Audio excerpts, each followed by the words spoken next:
Welcome back to Self-Defense and Prepping Worldwide. My name is Kevin Hammond. Thank you for watching. Today's episode we'll be dealing with the second of the basic needs, which is security. There are 5 keys to security, as in all the other basic needs, so let's get straight to it. What is security? Well, the way I see security for this channel is basically defending what you have against people mainly people, but in some situations I suppose bears and monkeys and that could try and take what you have, and you need to factor that in. But in 99% of the cases it's going to be other people who want to take what you have, whether they are armed robbers, marauders, farm invaders, enemy paramilitary units, whatever the case is, military units who are your enemy, whatever the case is. If they want to take what you consider to be rightfully yours, they are essentially your opponents, and you need to factor their existence into your security plan. So the first of the 5 keys is to know your laws. This is Self-Defense and Prepping Worldwide, so there's going to be lots of different laws throughout the world, and these will largely determine how you are able to prepare your security plan. Here in South Africa, the laws are not as liberal as in America. We do have the right to defend ourselves, and we do have the right to own firearms. But this right is always very precarious. The police seem to be the primary hurdle to us exercising this right, and they are always the ones who want to take this right away from us. Our Minister of Police has said so openly, that he wants to ban civilian gun ownership. But at the moment we still have this right, and you need to know your laws, and you need to know what you're capable of owning in terms of weaponry, and also how self-defense works and the legal aspects of self-defense in your area.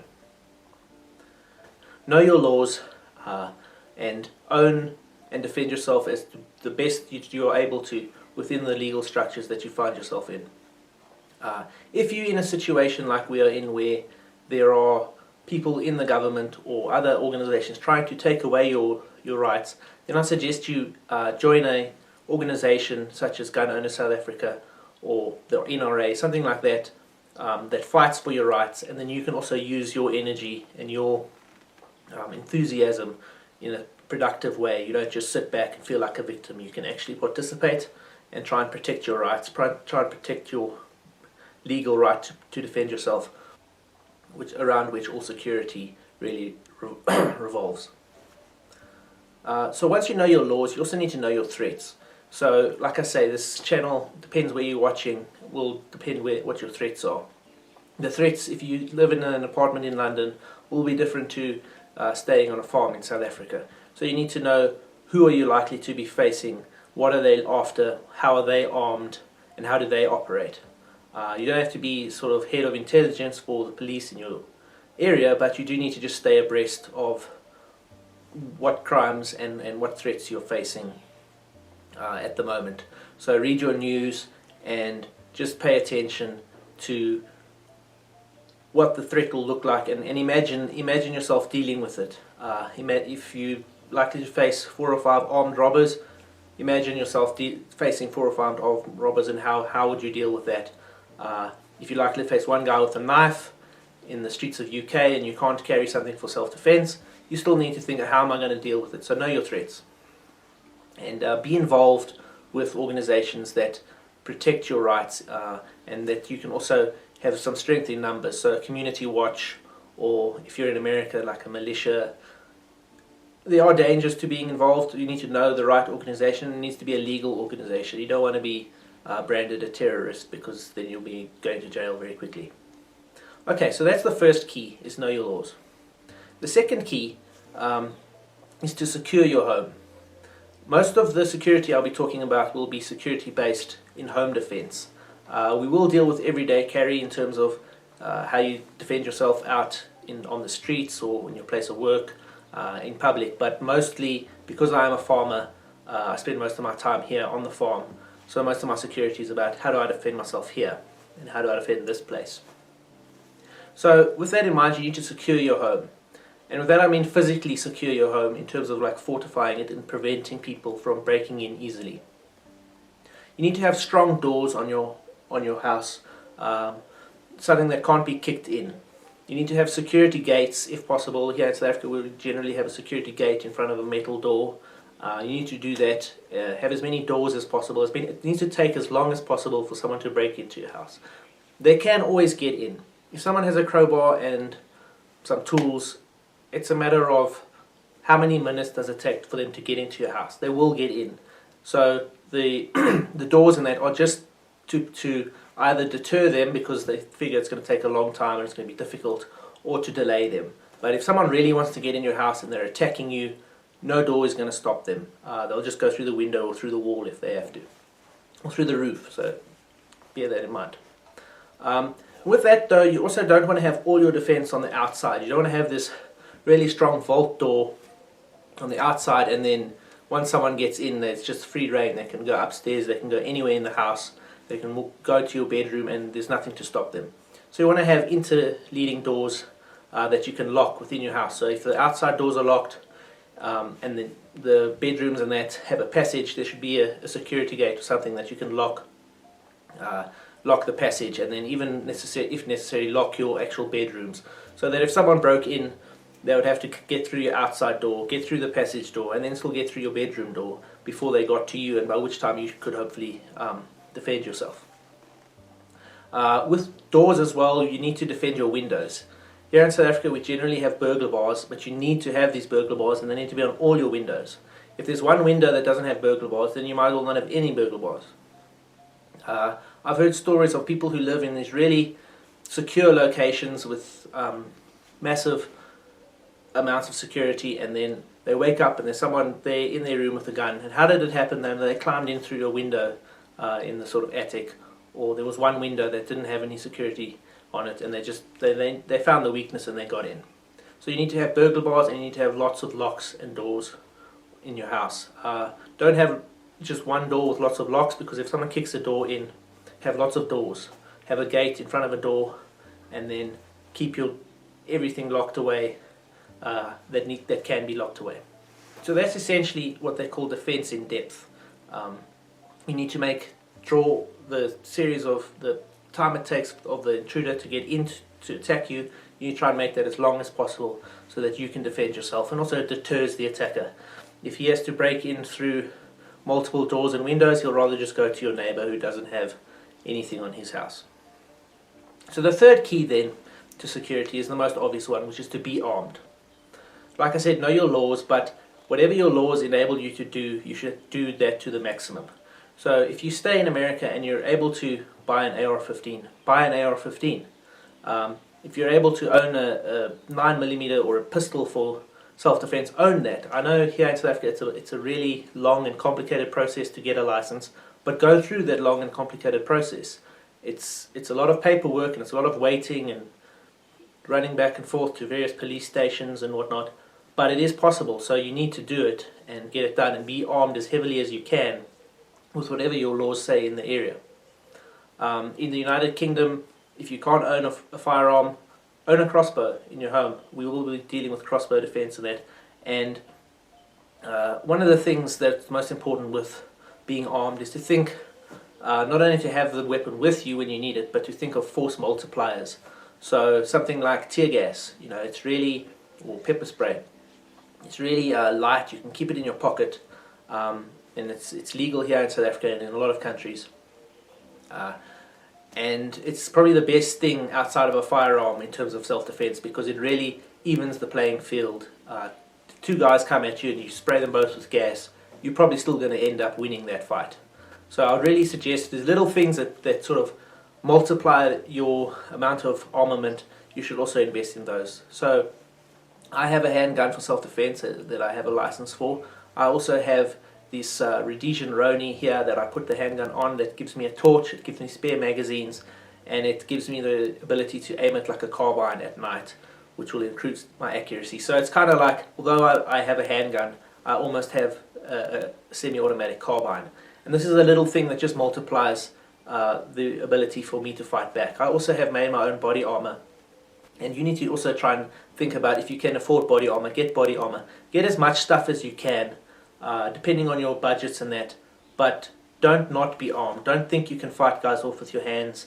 Unarmed combat hand-to-hand combat is good in the movies, but if a guy has a knife or he has a club, 99% of the time he's going to beat you up and possibly kill you. So even if you only can get a stick, that's the only thing you can get at the moment, get a stick and then sharpen that stick or make a club and keep that club in handy. Even with close quarters weapons or traditional weapons, pre-firearm weapons or things that don't shoot out over a distance, you should be as heavily armed as possible. So get yourself a good knife. If you can get, here in South Africa, there's traditional weapons, spears, shields, these kinds of things, and you can carry these things sometimes here or in other places in the world from a traditional aspect. People think it's a cultural thing, although you can obviously use a knobkerrie to protect yourself. Another thing I really advise, in addition to pepper spray, would be a walking stick, especially if you're older. A decent walking stick. We'll talk about some stick fighting in a later video. Really just even the odds. And so always be armed and always carry what you can and be ready to fight. That's the thing. Don't be a victim. The world is the same it's always been. It doesn't matter if it's the 21st century or the 6th century. The strong survive and the weak perish. That's just the way it is. Whatever ideology you believe, ultimately it comes down to, if you've got it within you to be a fighter, you're better at surviving than people who throw their hands up and say, oh, why is this happening? Be ready to fight, be armed. It's a dangerous world out there. Which moves us on to our fourth key for security, which is lighting. Most attacks on people's homes, home invasions, those kind of things, they occur at night. And generally speaking, nighttime is when you're at your most vulnerable. So you need to bear this in mind, and you need to have your property well lit. Especially if you stay on a suburban property or a rural property where you're far away from your neighbors and their lighting. You need to light your gardens and the immediate area around your house. I stay on a farm, so we light the outside of the house pretty extensively, and we try and have things as well lit as possible. The main thing is to be able to engage attackers at night time from within your house. So you need to be able to look out the window and see the people trying to break in or whatever the case is, because the area is well lit. So that's one of the key aspects of security. You also need to have a good torch. I've spoken about this before in the shelter episode. The torches we get nowadays with the LEDs and that are so much better than the old torches. So you need to get yourself a good torch. Get as many torches as you can, as I said.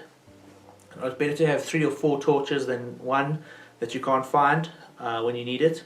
Have them stationed around the house and have your house well lit, especially the outside lighting. You need to be able to see the attackers, and attackers don't like to operate where they are exposed in light. They like to have the night time to hide in. That gives them all the advantage. Whether they're breaking into your home, or even if you're walking late at night, on a path or something, have a torch or a headlamp. That immediately puts an attacker off his sort of game, because he knows this person can see me from a distance, they're aware of me, I can't sneak up behind them and grab them. That's what they're hoping for. They're hoping for darkness because it gives them the advantage. So you need to take that advantage away from them and always have a source of light. In addition to always being armed, in a place like the UK where you can't carry things for self-defense, carry a torch, because just shining it ahead of you and seeing the attacker like 10 meters ahead of you, instead of being attacked with his hand over your throat the first time you realize he's there, then you're finished. So always have a source of light. If you can, it's one of those false multipliers like I spoke about in the armament section. Get something that can add a torch to your weapon, whether it's a gun or a crossbow or whatever it is, so that you can engage enemies out at night even if your floodlights and that in an area that they're not illuminating. So you need to get something like a Roni, or even just a plug, I suppose you could call it a plug-in torch on a Picatinny rail or something like that, so that you can engage enemies at night. If you can afford it, another big force multiplier that will take you to the next level, although it will kind of contradicts the advice of lighting because they don't operate well at night, is night vision. So if you can afford to get night vision, get it, but you understand how it works. And obviously you'd have to use it in a very dark environment, because if you're looking out and everything's well lit, your night vision is going to be completely washed out. But if you can afford something like that, and you're staying in a rural area and you need to do patrols or something, night vision will really help. Otherwise, really good torches, or any torches, will give you a big advantage. Any enemy who's hoping to use darkness to attack you and to hide in. So key number 4, lighting, get your area well lit. Which brings us to our final key, the 5th key, which is training and learning. It doesn't matter what weapon you have. If you have an assault rifle or a handgun or series of weapons, if you don't know how to use them, and if also you don't have the training and mindset of a survivor, they don't count for that much. You need to have a mindset of like what they call an operator here in South Africa, like a special forces kind of guy. He learns everything he can about his trade, which is the special forces, and your trade is prepping and survival. So download Pinterest. That would be my first suggestion. It's a great app. And then you just look at things like, just type in prepping, and there's so many things. Just keep a few pins, pin them to your boards, keep abreast, get interested, get involved in the whole prepping thing. Make it your trade. And then you need to learn and read and practice as much as you can, not only with your weapons, but with anything. Surveillance, counter-surveillance, infantry tactics, firearms tactics, unarmed combat, armed combat, sword fighting, knife fighting, anything, to improve your skills and to improve your survivability, and also to improve your confidence, because at the end of the day, it's a dog-eat-dog world, but it's also like a big dog, alpha dog, rules the pack world. So if you're an alpha dog, if you can knife fight, gun fight, fight with your fists, you're an operator in every sense of the word. You know how to take care of yourself, you know how to fight multiple opponents, you know the law, you know everything you need to know, and you're constantly learning, you never stop learning, then you're going to be the alpha dog. And any attackers are going to think twice. If they know who you are, if they're not just strangers in the area, they're going to think, you know what, let me attack somebody else, because this guy, he's a serious operator. So be an operator, train as much as you can, learn as much as you can, be as heavily armed as you can, know your laws, be well lit, and be ready for the challenges ahead. Thank you. I'll see you in the next episode.